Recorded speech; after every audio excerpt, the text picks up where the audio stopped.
అమ్మ, తులారాశి వారికి ఎలా ఉంది ఈరోజు? తులారాశి వాళ్ళ విషయంలో తీసుకునే నిర్ణయాలలో మీకు ఎక్కువ శాతం తులారాశి వాళ్ళకి ప్రత్యర్థుల మీద విజయాన్ని సాధిస్తారు, పూర్వపు రుణాలను చెల్లిస్తారు, వ్యక్తుల యొక్క సహకారం బాగుంటుంది, అలాగే మీ శక్తి సామర్థ్యాలు పెరుగుతాయి, మీరు చేయగలిగిన పనిని సంపూర్ణంగా నిర్వహిస్తూ ముందుకు వెళ్ళడానికి ప్రయత్నాలు చేస్తారు. వ్యక్తులు ఇబ్బంది పడడానికి చేసే ప్రయత్నాల్లో మీకు విజయం వరించే అవకాశం లాంటిది కనబడుతుంది. పెద్దల యొక్క సహకారం, పెద్దల యొక్క దీవెనలు, ఆధ్యాత్మిక ప్రయాణాలు, ఆధ్యాత్మిక వ్యక్తుల యొక్క ఆశీస్సులు మీకు ఆనందాన్ని ఇస్తాయి.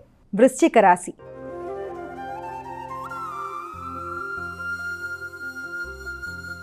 అమ్మ, వృశ్చిక రాశి వారికి ఎలా ఉంది ఈరోజు? వృశ్చిక రాశి వాళ్ళకి మానసిక ప్రశాంతతని పెంపొందించుకోవాలి.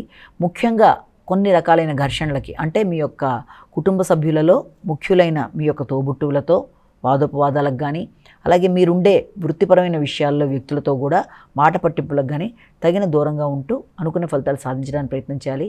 విద్యార్థులు విద్య మీద దృష్టి కేటాయించాలి. వీలైనంత వరకు హైగ్రీవాయ అనే మంత్రాన్ని పఠించాలి.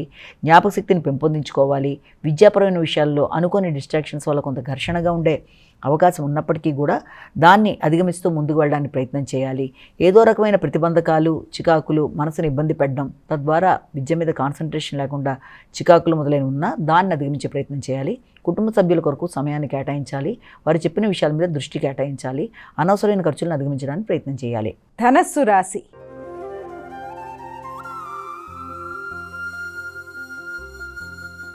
అమ్మ, ధనస్సు రాశి వారికి ఎలా ఉంది ఈరోజు? ధనస్సు రాశి వాళ్ళ విషయాన్ని కనుక మనం తీసుకున్నట్లయితే, ముఖ్యంగా ఈ ధనస్సు రాశి వాళ్ళకి కుటుంబ వ్యవహారాలలో ఆకస్మిక నిర్ణయాలు, ఆకస్మికమైన పెట్టుబడులు, పూర్వపు గృహాన్ని మళ్ళీ రిపేర్ చేయించుకునే పరిస్థితులు లాంటివి రావడం, కుటుంబంలో వాతావరణం కొంత సౌకర్యం కొంతవరకు తగ్గినట్టుగా భావన చేయడం మొదలైన వాటికి ఆస్కారం అనేది ఉంటుంది.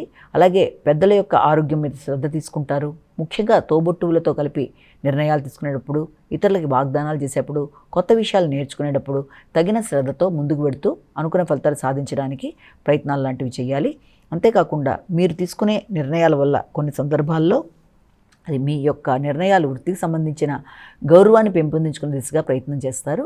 వృత్తిపరంగా గౌరవం పెరుగుతుంది, సమాజంలో పేరు ప్రతిష్టలు పెరుగుతాయి, ఆకస్మికమైన ఖర్చులు అనేవి అధికంగా ఉంటాయి. అవి గృహ వాహనాలకు సంబంధించిన విషయాలు కాబట్టి మీకు కొంతవరకు ప్రశాంతంగా ఉంటుంది.